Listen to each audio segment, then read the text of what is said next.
News റിലേയിലേക്ക് നിയമസഭാ മന്ദിരത്തിന്റെ രജത ജൂബിലി ആഘോഷങ്ങൾ അത് തുടക്കമായി. ഉപരാഷ്ട്രപതി ഉദ്ഘാടനം ചെയ്യും. ഇപ്പോൾ ഡെപ്യൂട്ടി സ്പീക്കർ ചിറ്റയം ഗോപകുമാർ സംസാരിക്കുകയാണ്. പ്രതിപക്ഷ നേതാവ് വി ഡി സതീശൻ ഉൾപ്പെടെയുള്ളവർ ഈ ആഘോഷത്തിൽ പങ്കെടുക്കും. Let this celebration be a tribute to all those who made Kerala what it is now. Let's be proud of the vibrant democracy for which the state stands widely acclaimed. Let me convey my best wishes for the Silver Jubilee celebration. Thank you. Thank you, sir. May I now invite Shri V.D. Satishan, Honorable Leader of Opposition, to deliver his speech. ആശംസകൾ അർപ്പിക്കുന്നതിനായി ബഹുമാനപ്പെട്ട പ്രതിപക്ഷ നേതാവ് Shri V D സതീശനെ ആദരപൂർവ്വം ക്ഷണിക്കുന്നു. Honorable Vice President of India, Sri Jagdeep Dhankhar, and all other dignitaries on and off the dais, and my dear friends, I am very much delighted and privileged to be here to attend this function of the Silver Jubilee of our Assembly building. I express my gratitude to the Honorable Vice President for his gracious presence and to bless this occasion. നമ്മുടെ വർണ്ണാഭമായ ഒരു പാരമ്പര്യമുള്ള ഒരു സഭയാണ് കേരളത്തിൻ്റെ നിയമസഭ. അതിൻ്റെ പ്രൗഢിയും അതിൻ്റെ അന്തസ്സും പ്രതിഫലിക്കുന്നതാണ് നമ്മുടെ മനോഹരമായ ഈ അസംബ്ലി മന്ദിരം. ഈ അസംബ്ലി മന്ദിരത്തിലേക്ക് കാലുകുത്തുമ്പോൾ തന്നെ നമ്മുടെ മനസ്സിലേക്ക് വലിയൊരു ദൗത്യം, വലിയൊരു മിഷൻ നമ്മൾ ഏറ്റെടുക്കേണ്ടതുണ്ട്. ഈ നാട്ടിലെ സാധാരണക്കാരായ ജനങ്ങളുടെ സങ്കടങ്ങളും പ്രയാസങ്ങളും പ്രതിഫലിപ്പിക്കപ്പെടേണ്ട ഒരു സഭയിലെ അംഗമാണ് എന്നുള്ള അഭിമാനബോധം നമ്മുടെ മനസ്സിൽ ഉണ്ടാക്കുന്ന ഒരു മനോഹരമായ മന്ദിരമാണ് ഇത് എന്ന് ഞാൻ ആദ്യമേ തന്നെ വ്യക്തമാക്കാൻ ആഗ്രഹിക്കുന്നു. നമ്മുടെ നിയമസഭയ്ക്ക് വലിയ പാരമ്പര്യമാണുള്ളത്.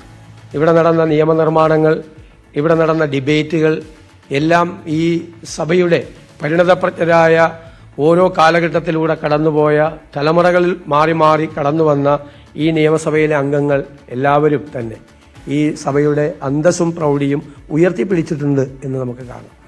2001 ആദ്യമായി നിയമസഭയിൽ അംഗമായി ഞാൻ വരുമ്പോൾ ഞങ്ങളെല്ലാം ആദ്യമായി ശ്രമിച്ചത് തിരുക്കൊച്ചി നിയമസഭയുടെ കാലത്തും കേരള നിയമസഭയുടെ തുടക്കത്തിലുമുള്ള നമ്മുടെ എല്ലാവരുടെയും പൂർവികരായ അംഗങ്ങളുടെ വലിയ മനോഹരമായ പ്രസംഗങ്ങൾ ലൈബ്രറിയിൽ പോയി വായിക്കുകയായിരുന്നു.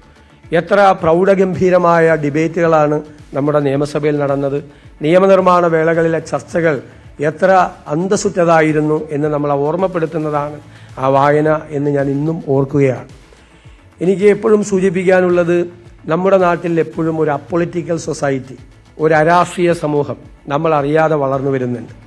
ഒരുപക്ഷെ ജനാധിപത്യ ഭരണകൂടങ്ങൾ ജനങ്ങൾ ആഗ്രഹിക്കുന്ന അല്ലെങ്കിൽ പുതിയ തലമുറകൾ ആഗ്രഹിക്കുന്ന തരത്തിൽ ഉയർന്നു വരാത്തത് കൊണ്ടാണോ, അല്ലെങ്കിൽ ജനാധിപത്യ ഭരണകൂടങ്ങൾ പലതരത്തിലും പരാജയപ്പെടുന്നത് കൊണ്ടാണോ, മുഖ്യധാര രാഷ്ട്രീയ പാർട്ടികൾ ജനങ്ങളുടെ പ്രതീക്ഷകൾക്കൊത്ത് ഉയരാത്തത് കൊണ്ടാണോ, പുതിയ തലമുറയിൽപ്പെട്ട ആളുകളുമായി ഈ മുഖ്യധാര രാഷ്ട്രീയ സമൂഹം അകന്നു പോകുന്നത് കൊണ്ടാണോ എന്നെനിക്കറിയില്ല. അത് പരിശോധിക്കപ്പെടേണ്ടതാണ്. ഒരുപക്ഷെ ഈ എല്ലാ ഘടകങ്ങളും അതിന് കാരണമായേക്കാം. പക്ഷേ ജനാധിപത്യത്തെക്കുറിച്ച് വിശ്വാസമില്ലാത്ത ഒരു അരാഷ്ട്രീയ സമൂഹം അപകടകരമായി വളരുന്നത് നമ്മുടെ രാജ്യത്തിൻ്റെ പാരമ്പര്യത്തിന് അപകടകരമാണ്.